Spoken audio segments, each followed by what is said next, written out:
ជំរាបសួរទៅដល់លោកគ្រូជឿនប៉ិនឆៃនិងសួស្តីអ្នកនរគ្នាខ្ញុំឈ្មោះសុធាឌីលិនថ្ងៃនេះខ្ញុំមកធ្វើវីដេអូនិយាយអំពី static website ហើយនៅក្នុងវីដេអូនេះខ្ញុំនឹងនិយាយបញ្យល់អំពីនិយមន័យបច្ចេកវិទ្យារបៀបដំណើរការ user experience ការអភិវឌ្ឍសុវត្ថិភាពនិង performance របស់ static website ចឹងឥឡូវយើងចូលទៅកាន់ slide ទី1នៅក្នុង slide ទី1នេះគឺនិយាយអំពី introduction ឬក៏និយមន័យហើយខ្ញុំបានទៅសេវាមកហើយខ្ញុំនឹងនិយាយបញ្យល់បន្ថែមទៀតគឺ static website ហ្នឹងគឺជា website ដែលមានមាតិកាថេរមានន័យថាមាតិកាត្រូវបានសរសេរទុកជាមុននិងរក្សាទុកជា file ដូចជា HTML ជាដើមហើយអ្នកដែលប្រើប្រាស់ទាំងអស់នៅពេលដែលចូលមើល website នឹងឃើញមាតិកាឬក៏ព័ត៌មានដូចគ្នាទាំងអស់គឺមានន័យថាវាអត់ផ្លាស់ប្ដូរទៅតាមអ្នកប្រើប្រាស់អីទេគឺមិនថាអ្នកប្រើប្រាស់ណាទេពេលដែលចូលទៅមើលហ្នឹងគឺនឹងឃើញព័ត៌មានឬក៏មាតិកាដូចគ្នាទាំងអស់ហើយវាអត់បានភ្ជាប់ជាមួយ database អីទេចំណែក slide នេះវិញគឺនិយាយអំពីលក្ខណៈសម្បត្តិរបស់ static website របស់យើង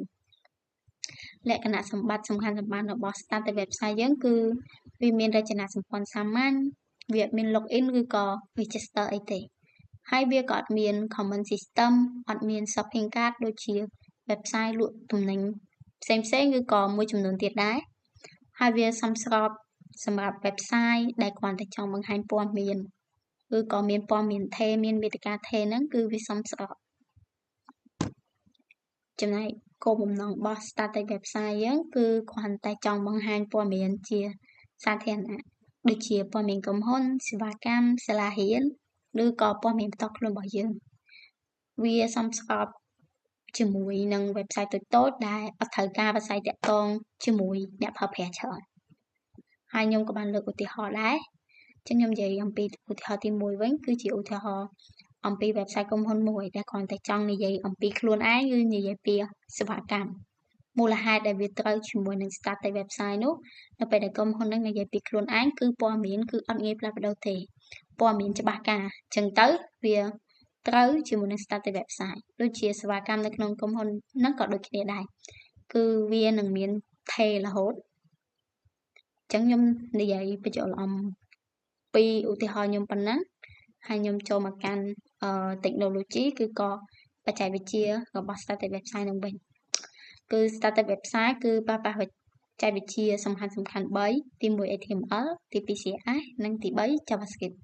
ហើយ HTML របស់យើងហ្នឹងគឺប្រើប្រាស់សម្រាប់បង្កើតរចនាសម្ព័ន្ធទំព័រចំណែក CSS វិញគឺប្រើសម្រាប់តុបតែងរូបរាង website របស់យើងដូចជា font អក្សរ layout អីហ្នឹងហើយចំណែក JavaScript វិញគឺ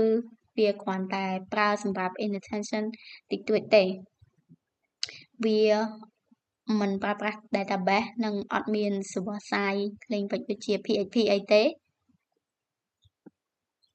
ចំណែករបៀបប្រើប្រាស់វិញគឺនៅពេលដែល user វាយពាក្យថា URL នៅក្នុង browser ពេលនោះ browser នឹង request ទៅ server ហើយនៅពេលដែល server ទទួលបានវានឹងផ្ញើ HTML file ដែលមានស្រាប់ browser នឹងបង្ហាញមាតិកាភ្លាមឬក៏ website ហ្នឹងមកភ្លាមព្រោះវាអត់មានការទាញទិន្នន័យពី database អីទេដូច្នេះពេលដែលយើងចង់ចូលទៅកាន់ static website គឺវាលឿនវាអត់ចាំយូរទេហើយដោយរូបដែលខ្ញុំបានដាក់នៅក្នុង slide ហ្នឹងអញ្ចឹងគឺវាជាឧទាហរណ៍ចំណែកឯ user experience ឬក៏បទពិសោធន៍របស់អ្នកប្រើប្រាស់វិញគឺជាទូទៅ static website គឺល្អព្រោះ website ហ្នឹងគឺវាបើកប្រើប្រាស់លឿនហើយវាអត់ចាំបាច់រងចាំ login អីយូរទេវាងាយប្រើប្រាស់ទៀតវាអត់មានភាពស្មុគស្មាញអីទាំងអស់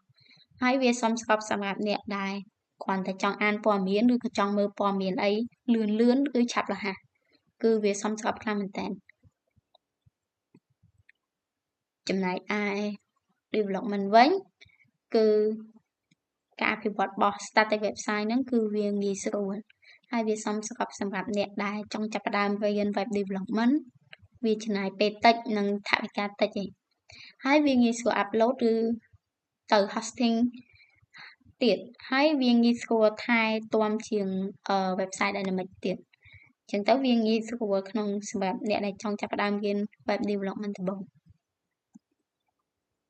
ចំណែកឯ security វិញគឺក៏សុវត្ថិភាព static website យើងគឺមានសុវត្ថិភាពខ្ពស់ខ្លាំងមែនតើព្រោះវាអត់មាន database ឬក៏អត់មាន SQL injection ចូលរួមអីទេហើយវាក៏អត់មាន server side script ចូលរួមដែរចំណែកឱកាសដែលត្រូវបានគេ hack វិញគឺវាមានតិចជាង Dynamic website ទៀតចំណែកឯ performance វិញគឺក៏ប្រសិទ្ធភាពគឺ performance របស់ static website យើងគឺល្អខ្លាំងមែនទែន page load លឿនប្រើ issue server តិច server load ទាបហើយក៏អាចប្រើ CDN ដើម្បីឲ្យ website យើងលឿនជាងមុនបានដែរ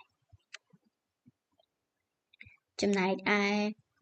អត្ថប្រយោជន៍និងគុណសម្បត្តិគឺវាមានដូចគ្នាហើយអត្ថប្រយោជន៍របស់ static website យើងហ្នឹងគឺវាងាយស្រួលបង្កើតចំណាយថវិកាតិចល្បឿនលឿនសុវត្ថិភាពងាយថែទាំចំណែកគុណវិបត្តិរបស់វាវិញគឺអត់មាន dynamic មិនមាន personalization មាន feature មានកម្រិតមិនស័ក្តិសមសម្រាប់ e-commerce ពេលដែលយើងចង់ update ឬក៏ចង់កែអីគឺយើងត្រូវទៅបើក file ហ្នឹងកែដោយដៃរបស់យើងអស់នេះហើយគឺជាគុណវិបត្តិរបស់វាហើយយើងនឹងធ្វើការប្រៀបធៀប static website និង dynamic website គឺ static website យើងគឺមានមាតិកាថេរចំណែក dynamic website គឺមានមាតិកាប្រែប្រួល static website មានល្បឿនលឿននិងសុវត្ថិភាពខ្ពស់ចំណែកឯ dynamic website គឺមាន feature មានកម្រិតហើយ static website គឺងាយស្រួល dynamic website មាន feature ច្រើននិងស្មុគស្មាញខ្លាំង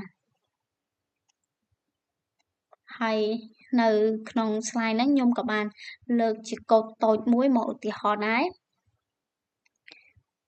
គឺមានជា HTML code មានជា CSS code និង JS code ហើយខ្ញុំនឹងនិយាយបញ្យលមួយវាជាកូដឧទាហរណ៍ទេដូចជាកូដ HTML នេះគឺវាគ្រាន់តែចង់ប្រើសម្រាប់រចនាសម្ព័ន្ធ website ទេវាមានមាតិកាសរសេរថេរហើយជាមូលដ្ឋានសំខាន់បំផុតរបស់ static website គឺដូចជាយើងឃើញអញ្ចឹងគឺវាមានតែ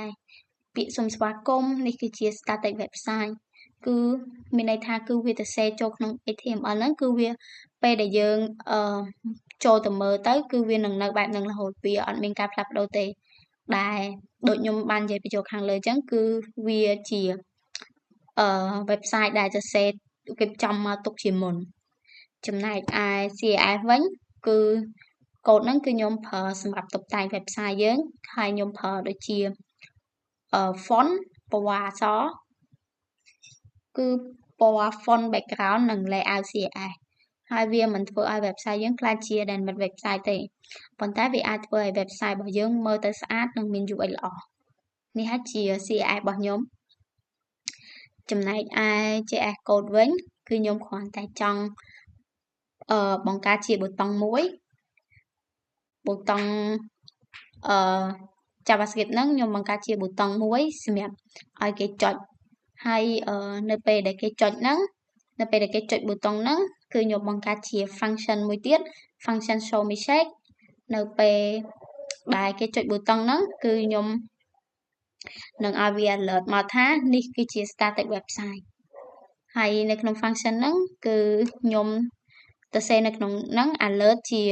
នេះគឺជា static website នេះជាកូដវាគ្រាន់តែជាកូដឧទាហរណ៍មួយទេអញ្ចឹងខ្ញុំមានតែប៉ុណ្្នឹងទេវីដេអូរបស់ខ្ញុំសូមអរគុណទៅកាន់លោកគ្រូជឿន បញ្ឆៃនិងអរគុណទៅកាន់អ្នកនរគ្នាដែលបានមើលវីដេអូខ្ញុំដល់ចប់